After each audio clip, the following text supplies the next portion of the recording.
Hola, mi nombre es José Ra y este es mi segundo año como participante en proyectos de Twinning, y en concreto el proyecto del que posteriormente os vamos a hablar es el cuarto y la primera vez que lo realizo con otra persona, con una compañera de trabajo.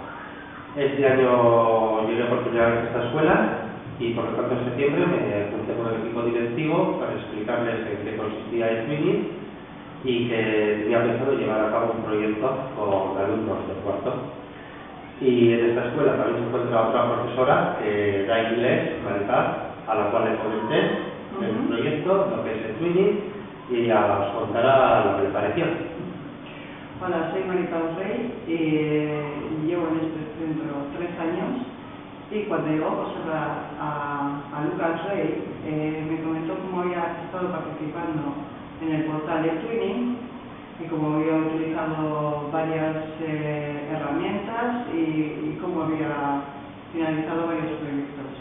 A mí me pareció curioso, no había oído hablar nunca de la plataforma de Twinning, pero sí que al ver sus proyectos me motivó y me interesó y enseguida nos pusimos a trabajar.